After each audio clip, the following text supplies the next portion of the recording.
C.S. Lewis, o conhecido autor de As Crônicas de Nárnia, foi um brilhante escritor irlandês que surpreendeu a Academia de Oxford e Cambridge, onde ele lecionava, ao anunciar em 1930 que ele havia deixado o ateísmo e se convertido a Cristo.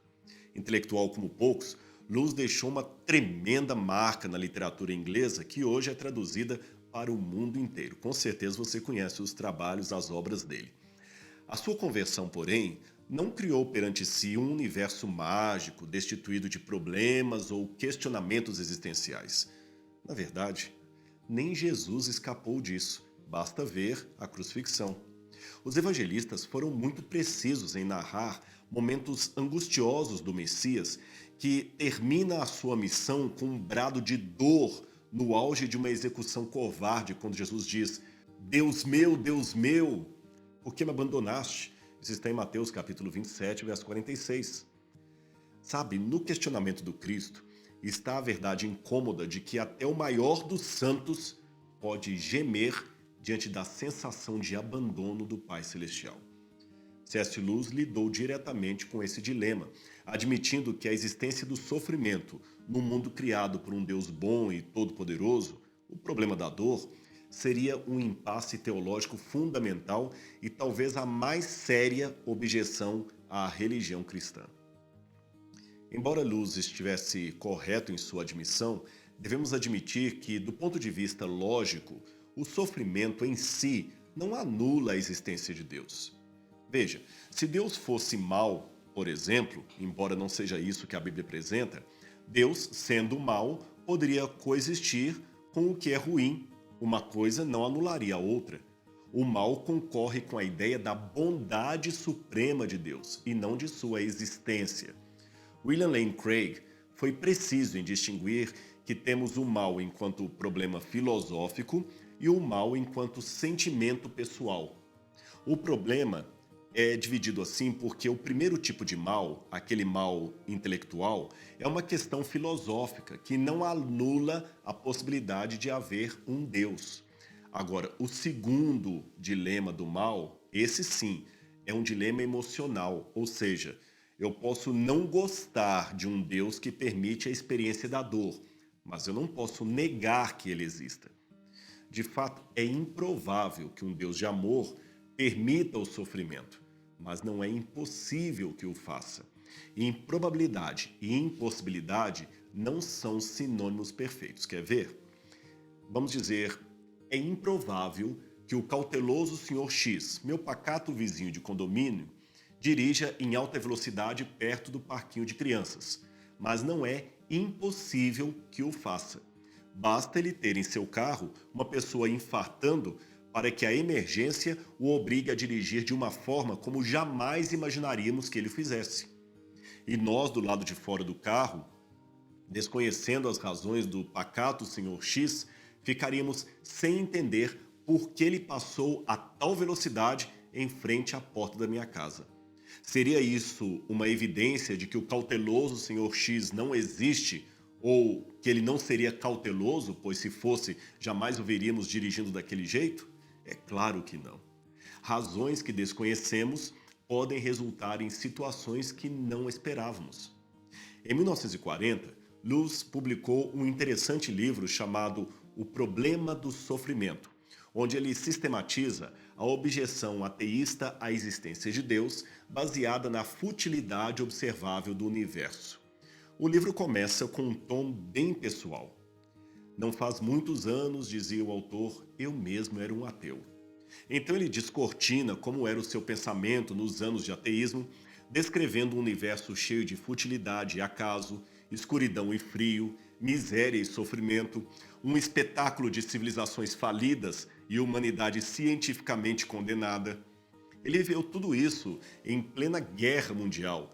E por esta razão, na época de ateísmo, ele conviveu com tudo isso, ele acabou concluindo: ou não há um espírito por detrás do universo, ou então teríamos um espírito indiferente ao bem e ao mal, ou pior ainda, um espírito maligno por detrás de tudo. Foi isso que ele falou, foi assim que ele concluiu. Agora, por outro lado, Se temos clara e incomodamente a sensação de que as coisas não deveriam ser assim, a nossa percepção do mal demandaria a existência do bem. Caso contrário, de onde tiraríamos a noção de que o mal é mal? Jamais saberíamos que o frio é frio se não houvesse a sensação de calor, não é mesmo? Logo, ao questionarmos se existe um Deus bom, de onde vem o sofrimento, segue-se a contrapartida. Se não há um Deus bom, de onde vem a noção de bondade? Note, a bondade não pode ser algo que resulta do gênio da criação humana. Nós podemos realizar atos bons, mas não fomos nós que determinamos que criança e leucemia não combinam na mesma sentença, ainda que a gramática o permita. Essa é uma noção de desconforto que antecede a própria humanidade e parece até estar acima dela, acima das convenções. A pergunta que eu faço é: de onde viria essa noção? Veja o caso mencionado por Ravi Zacarias, infelizmente falecido há pouco, sobre uma jovem ateia que certa vez lhe questionou em público sobre o fato de que a existência do mal, na opinião dela, anularia automaticamente a existência de Deus. Aí Ravi lhe perguntou, ou lhe respondeu em volta: se você, jovem, trabalha com o conceito de mal, então também admite a existência de um bem para contrastar com o mal, certo? Sim, respondeu ela, está certo. Ok. Ravi continuou: se há bem e se há mal, então existe um parâmetro legal que estabelece coisas que são boas e coisas que não são boas, correto? Exatamente, continuou a jovem. E Ravi continuou também seu raciocínio. Se há esse tal parâmetro legal, então deve haver um legislador, correto? Mas é aqui que entra a contradição de seu argumento. Se não há legislador, conforme a proposta dos ateus, então também não há legislação. Se não há legislação, não há parâmetro de bem nem de mal. Se não há parâmetro de bem nem mal, as noções que temos são todas fictícias. Logo, como você pode ter tanta certeza da existência do mal a ponto de usá-la como argumento para negar a existência de Deus? É curioso notar que, mesmo sendo o sofrimento um argumento tão convincente e que atinge a todos, sem exceção, ele não conseguiu impedir que 93% do planeta Terra sigam crendo em algum tipo de Deus. De alguma forma, parece que a fé está resistindo bravamente ao argumento da dor. Aí eu pergunto, por que continuamos teimosamente tão crentes? Raciocine comigo.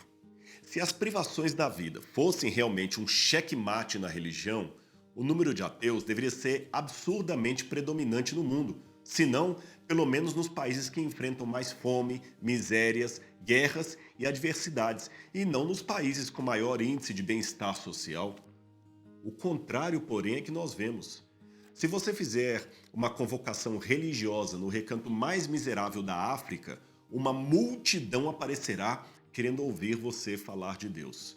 Agora, se fizer uma convenção religiosa na Europa Ocidental, contará com uma meia dúzia de gatos pingados e muitos bancos vazios.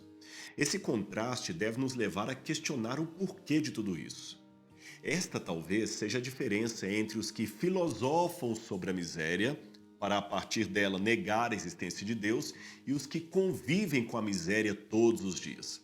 Os mais afligidos geralmente enxergam um outro caminho, o caminho de se refugiarem em Deus. Seria esse talvez um divisor d'águas entre teoria e experiência quando o assunto é o sofrimento? Algo a se pensar.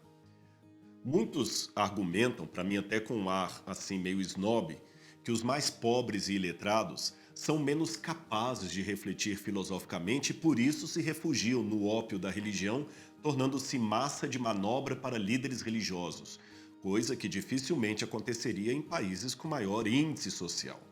E é por isso, dizem ainda em triunfo, que os ateus, agnósticos e sem religião concentram-se mais em países desenvolvidos. Agora, será mesmo assim? Se isso for verdade, espera-se que esses cidadãos do primeiro mundo tenham maior autonomia sobre as suas emoções do que os demais que não dispõem desses recursos, correto? Afinal, seria ali que estariam os grandes livres pensadores, sujeitos com maior lucidez racional, título acadêmico, com força intelectual para enfrentar a realidade como ela é, sem apelar para o sagrado. Contudo, apesar das dificuldades quantitativas das pesquisas em saúde mental, todos os números concordam que os países mais ricos e secularizados não têm apresentado resultados melhores do que os países mais pobres quando se fala de saúde mental e emocional. Pelo contrário, até, a Europa sempre mostra índices maiores de suicídio, transtorno de ansiedade e consumo de drogas no nível muito mais alto do que a África. O consumo de ópio dos europeus vai desde psicotrópicos e anfetaminas até o êxtase e a cocaína, que é expressivamente, repito, mais elevada ali do que em países subdesenvolvidos. Estudos independentes, feitos por diferentes especialistas de diferentes universidades, concluíram que países predominantemente ateus, como a China, integrantes da ex-União Soviética, constituem invariavelmente 9 das 10 nações com maior índice de suicídio do mundo. Agora, veja a admissão do ativista e escritor ateu Stax Roche. Ele disse: a depressão é um problema sério na comunidade ateísta e, com demasiada frequência, a depressão leva ao suicídio. Isso é algo que muitos de meus colegas ateus muitas vezes não gostam de admitir, mas é verdade. Sei que muitos ateus, inclusive eu mesmo, gostariam de acreditar que os ateus são pessoas mais felizes que os religiosos, e em muitas coisas nós somos. Mas também temos de aceitar a realidade de que, em algumas coisas muito importantes, nós não somos. Viu só? Alguém pode argumentar que religiosos também sofrem de depressão, ansiedade e até se matam, isso é claro. Mas o argumento, o ponto não é esse. Não se trata de dizer que os que sofrem problemas emocionais são necessariamente pessoas sem Deus. O argumento que eu quero levantar aqui vai noutra direção. É o seguinte: seja qual for a razão de índices tão altos de depressão e crise de ansiedade, refúgio de drogas e, por fim, o triste ato de tirar a própria vida, esses não eram elementos que eu esperava encontrar naqueles grupos que triunfalmente e de maneira até orgulhosa se ancoram no racionalismo e proclamam orgulhosamente: muito obrigado, mas não precisamos de Deus aqui. Esse é o ponto. A Bíblia não é omissa, meu amigo, em admitir que o problema do sofrimento, do mal, é de longe o maior dilema humano. Veja o que disse o salmista ao refletir sobre esse assunto. Quando busquei entender tudo isso, o problema do mal, reconheci que estava diante de uma tarefa muito acima das minhas forças. Salmo 73, verso 16. É importante levar em consideração que qualquer explicação para esse tema do mal que busque justificar a sua origem atribuindo-a a um ato de Deus, isso não condiz com a perspectiva bíblica. Ou seja, o fato de Deus ser o criador de todas as coisas não significa que ele venha a ser o responsável por tudo o que acontece. Eu sei, Isaías 45, verso 7, diz de Deus o seguinte: aquele que forma a luz e cria as trevas, promove a paz e cria o mal. Aqui, no entanto, essas palavras usadas por Isaías nada têm a ver com o problema da origem do mal. O mal, usado aqui no texto hebraico, está em oposição à paz, conforme o contexto do verso, e refere-se às guerras ou calamidades que poderiam advir da quebra da aliança com Deus. Agora, continuando as nossas perguntas, como pode existir o mal sem que Deus o tenha criado? Afinal de contas, Deus não criou todas as coisas? Se o mal existe, então Deus também criou o mal. Vamos com calma. O mal não existe como coisa criada, mas como sensação da ausência de Deus, que é o princípio de vida. Talvez uma comparação ajude a ilustrar isso para você. Preste atenção. O frio é uma entidade que não existe. Segundo as leis da física, o que consideramos frio, na realidade, é a ausência de calor. Todo corpo ou objeto pode ser estudado quando tem ou transmite energia, mas é o calor e não o frio que faz com que tal corpo tenha ou transmita energia. O zero absoluto é a ausência ou uma menor temperatura que o corpo pode ter no universo, mas mesmo assim, afirmo, perante os físicos, o frio não existe. Pode checar isso aí. Nós criamos esse termo frio apenas para descrever como nos sentimos quando nos falta o calor. O mesmo se dá com o mal, meu amigo. Eu posso dizer que o mal não existe. Nós criamos esse termo para descrever como é a realidade desprovida da comunhão com Deus. Só isso. Não que o mal seja apenas psicológico ou uma ilusão que se desfaz ao atingir o nirvana, conforme a proposta budista. Não é isso.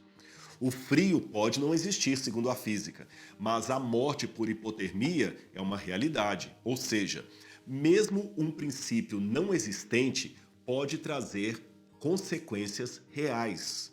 O mal, portanto, ou todas as consequências por ele deixadas, são o resultado experiencial da ausência de Deus causada pela quebra de suas leis. Então, retomando o exemplo, assim como a ausência de calor torna as coisas geladas, a ausência de Deus torna as criaturas e a criação malignas. Deus não poderia impedir a possibilidade do mal, a menos, é claro, que Deus removesse de seus filhos o livre-arbítrio. Esse é o ponto vulnerável do amor de Deus. Ele pode ser rejeitado. Foi justamente aí que o mal, antes uma possibilidade, tornou-se uma realidade que custou caro, muito caro, principalmente para Deus. Eu vou precisar de uma outra lição para explicar para você o que significa esse custou caro para Deus. E também para responder à pergunta que inevitavelmente surge quando o assunto do livre-arbítrio é apresentado. Que escolha errada teria feito, por exemplo, uma criança de 2 meses para ser brutalmente assassinada com requintes de crueldade? Por que Deus não impediria aquela tragédia? O que aquela criança fez para merecer aquilo? Por enquanto, eu não vou responder isso. Basta saber que não se pode entender um livro lendo apenas uma folha dele. Há um enredo muito maior e um enredo cósmico que pode dar sentido a tudo isso. Por enquanto, apenas entenda que todo esse processo que eu estou descrevendo aqui não é um capricho divino de jeito nenhum. A existência de um universo perfeito e livre implicaria no estabelecimento de leis. A quebra dessas leis é que traria consequências desastrosas, como a dor, a morte e o próprio sofrimento. Parafraseando os Filhos do Sol, personagens de Dostoiévski, o entendimento é maior que o sentimento e a vida é maior do que a consciência dela. E talvez seja justamente a possibilidade de perder a vida o que a torna, a princípio, tão valiosa. Então, para continuar o nosso bate-papo, vale a pena conhecer o enredo que dá um contexto para esse problema do mal. A nossa conversa ainda não acabou. Eu tenho mais para falar para você no nosso próximo estudo. Até lá!